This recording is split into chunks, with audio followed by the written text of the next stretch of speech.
From there, and for almost an hour, Chris probed the acclaimed director to the outermost barricades of minutiae. The technical ins and outs of film directing were available in numerous texts, but reading always tended to fray Chris's patience. So instead, she read people. Naturally inquisitive, she would juice them, she would wring them out. But books were not wringable. Books were glib. They said, therefore, and, clearly, when it wasn't clear at all, and their circumlocutions could never be challenged. They could never be stopped for a shrewdly disarming, hey, now, hold it. I'm dumb. Could I have that again? Books could never be pinned, or made to wriggle, or dissected. Books were like Carl. Darling, all you really need is a brilliant cutter. Dennings cackled at the end. I mean a cutter who knows his doors. He'd grown charming and bubbly, and seemed to have passed the threatened danger point. Until the voice of Carl was heard. Beg pardon. You wish something, madam? He was standing attentively at the open door to the study. Oh, hello, Thorndyke. Dennings greeted him, giggling. Or is it Heinrich? He asked. I simply can't seem to keep the name straight. It is Carl, sir. Yes, of course. I'd forgotten. Tell me, Carl, was it public relations that you did for the Gestapo, or was it community relations? I believe there's a difference. Carl replied politely. Neither one, sir. I am Swiss. The director guffawed. Oh, yes, of course, Carl. Right. You're Swiss. And you never went bowling with Goebbels, I suppose. Knock it off, Burke. Chris scolded. Or went flying with Rudolf Hess. Dennings added. His manner cool and unperturbed, Carl turned his gaze to Chris and asked her blandly, Madam wishes. Burke, how about that coffee? Huh. What do you say? Oh, well, fuck it. The director declared belligerently, abruptly getting up from the bar and striding out of the room with his head bent forward and his hands clenched into fists. Moments later the front door was heard forcefully slamming shut. Expressionless, Chris turned to Carl and said tonelessly, unplug all the phones. Yes, madam. Something else? Oh, well, maybe some decaf. I bring it. Where's Rags? Down in playroom. I call her? Yeah, it's bedtime. Oh, no, wait a second, Carl. No, never mind. I'm going down there myself. She'd remembered the bird and was heading for the stairs to the basement. I'll have the decaf when I come back up. Yes, madam. As you wish. And for the umpty-eighth time, I apologize for Mr. Dennings. I pay no attention. Chris stopped and turned partway around. Yes, I know. That's exactly what's driving him nuts. Turning back around, Chris walked to the entry hall of the house, pulled open the door to the basement staircase and began to descend. Hiya, Stinky. What you doing down there? You got that bird done for me yet? Oh, yes, Mom. Come and see. Come on down. It's all finished. The playroom was paneled and brightly decorated. Easels. Paintings. A phonograph. Tables for games and a table for sculpting. Red and white bunting left over from a party for the previous tenant's teenage son. Oh, honey, that's so great.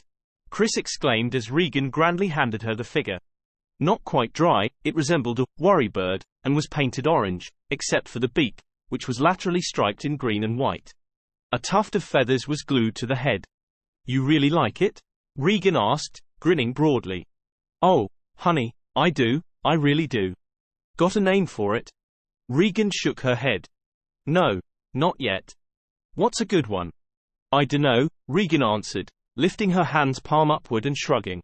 Lightly tapping her fingernails against her teeth, Chris furrowed her brow in exaggerated ponder. Let me see, she said softly, mulling. Then abruptly she lit up and said, Hey, how about Dumbbird? Huh? What do you think? Just plain old Dumbbird. Reflexively covering her mouth with a hand to hide the braces on her teeth, Regan snickered and vigorously nodded her head. Okay, it's Dumbbird, by a landslide. Chris declared triumphantly as she held up the sculpture in the air. When she lowered it again, she said, I'm going to leave it here to dry for a while and then I'll put him in my room. Chris was setting down the bird on a game table a few feet away when she noticed the Ouija board there. She'd forgotten that she had it. As curious about herself as she was about others, she'd originally bought it as a possible means of exposing clues to her subconscious. It hadn't worked, though she'd used it a time or two with Sharon, and one other time with Dennings, who had willfully steered the plastic planchette. Are you the one moving it, Ducky? Are you? So that all of the spirit messages were obscene, and then afterward blamed it on cunting evil spirits. You been playing with the Ouija board, Rags, honey? Oh, yeah. You know how? Oh, well, sure. Here, I'll show you. Regan was moving to sit before the board. Well, I think you need 2 people, honey. No, ya don't, Mom. I do it all the time. Chris was pulling up a chair. Well, let's both play, okay? A hesitation. And then, well, okay. The child had her fingertips lightly positioned atop the planchette, and as Chris reached out to position hers, it made a swift, sudden move to the position on the board marked no. Chris smiled at her slyly. Mother, I'd rather do it myself. Is that it? You don't want me to play? No, I do. Captain Howdy said, no. Captain who? Captain Howdy. Honey, who's Captain Howdy? Oh, you know. I make questions and he does the answers. Oh, yeah? He's very nice. Chris tried not to frown as she began to feel a dim but prickling concern. Regan had loved her father deeply, yet had never shown the slightest reaction to her parents' divorce. Maybe Regan cried in her room, who knew? But Chris was fearful that her daughter was repressing both anger and grief, and that one day the dam would break and her emotions would erupt in some unknowable and harmful form. Chris pursed her lips. A fantasy playmate. It didn't sound healthy. And why the name, Howdy? For Howard? Her father? Pretty close. So how come you couldn't even come up with a name for a dumb bird, and then you hit me with something like Captain Howdy? Why do you call him that? Rags. Regan giggled. 'Cause that's his name, of course. Says who? Well, him.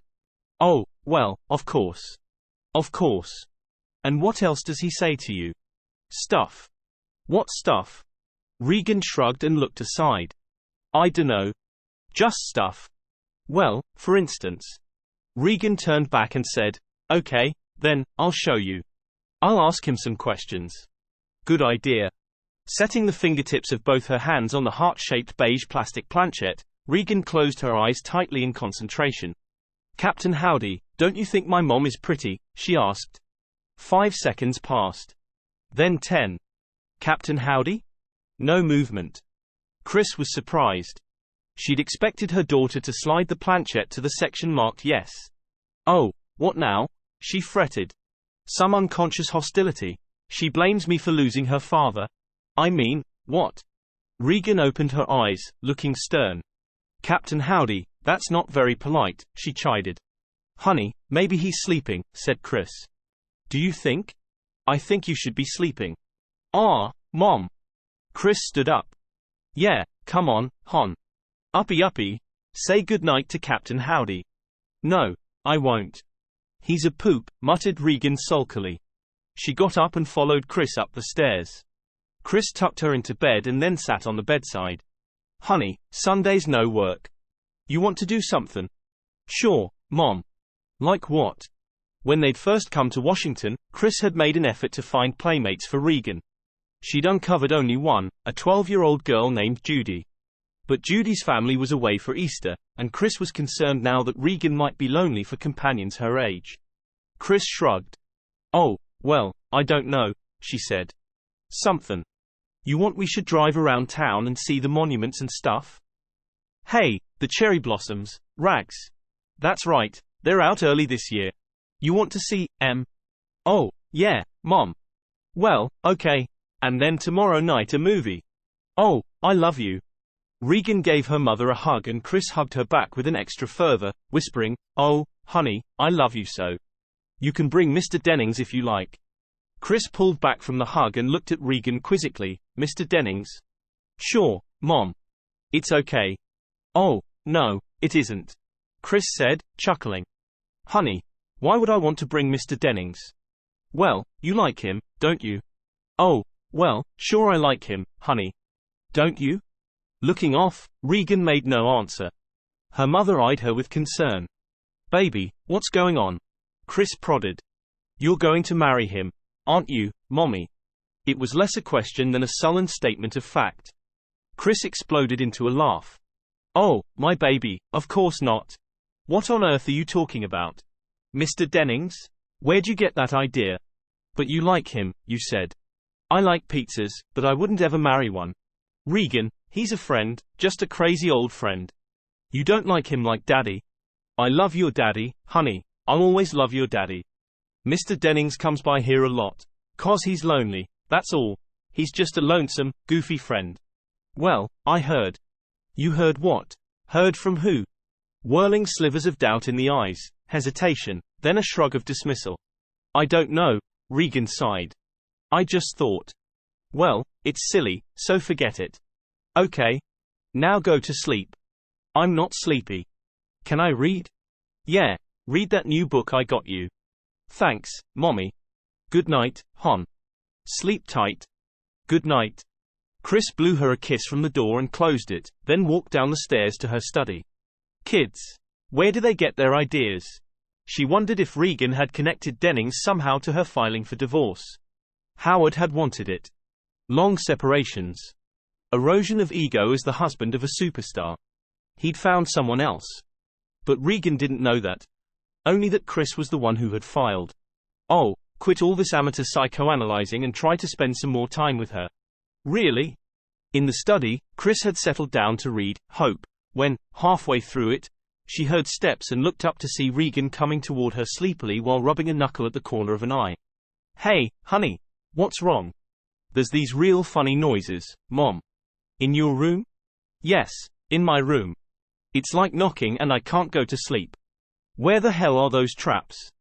Honey, sleep in my bedroom and I'll see what it is. Chris led Regan to the master bedroom and was tucking her in when Regan asked, Can I watch TV for a while till I sleep? Where's your book? I can't find it. Can I watch? Oh, well, I guess so. Sure. Chris picked up the remote from a bedside table and tuned in a channel. That loud enough? Yes, Mom. Thanks. Chris placed the remote on the bed. Okay, honey, just watch it till you're sleepy. Okay? Then turn it off. Chris turned out the light and then went down the hall, where she climbed up the narrow, green-carpeted stairs that led to the attic, opened the door, felt around for the light switch, found it, flicked it on, and then entered the unfinished attic, where she took a few steps and then stopped and slowly glanced all around. Press clippings and correspondence in boxes were neatly stacked on the pinewood floor. She saw nothing else. Except the rat traps. 6 of them. Baited. Yet the space looked spotless. Even the air smelled clean and cool. The attic was unheated. No pipes. No radiator. No little holes in the roof for entry. Chris took a step forward. There is nothing, came a voice from behind her. Chris jumped from her skin. Oh, good Jesus, she gasped, turning quickly and putting a hand to her fluttering heart. Jesus Christ, Carl, don't do that. He was standing 2 steps down on the staircase to the attic. Very sorry. But you see, madam, everything is clean. Still a little short of breath, Chris said weakly, Thanks for sharing that with me, Carl. Yeah, it's clean. Thanks. That's terrific. Madam, maybe cat better. Cat better for what? To catch rats. Without waiting for an answer, Carl turned to walk back down the stairs and soon was lost from Chris's sight. For a time she kept staring at the open doorway as she wondered whether Carl had been subtly insolent. She wasn't sure. She turned around again, looking for some cause of the rappings. She lifted her gaze to the angled roof. The street was shaded by enormous trees, most of them gnarled and entangled by vines, and the branches of one of them, a massive basswood tree, lightly touched the front third of the house. Was it squirrels after all? Wondered Chris. Must be. Or maybe even just the branches. Recent nights had been windy. Maybe cat better. Chris turned around and stared at the doorway again. Pretty smart ass, are we, Carl? She reflected. Then in a flash her expression turned pertly mischievous. She went down to Regan's bedroom, picked something up, brought it back to the attic, and then after a minute went back to the bedroom. Regan was sleeping. Chris returned her to her room, tucked her into her bed, then went back to her own bedroom, where she turned off the television and went to sleep. That night, the house was especially quiet. Eating her breakfast the following morning, Chris told Carl in an offhand way that during the night she thought she'd heard one of the rat traps springing shut. Like to go and take a look? Chris suggested, sipping coffee and pretending to be engrossed in the Washington Post, while, without any comment, Carl went up to the attic to investigate the matter. As he was returning a few minutes later, Chris passed him in the hall on the second floor. His gaze straight ahead, he was stolidly walking without any expression, in his hands the large Mickey Mouse doll whose snout he had pried from one of the traps. As he and Chris passed one another, she heard him mutter, "Someone is funny."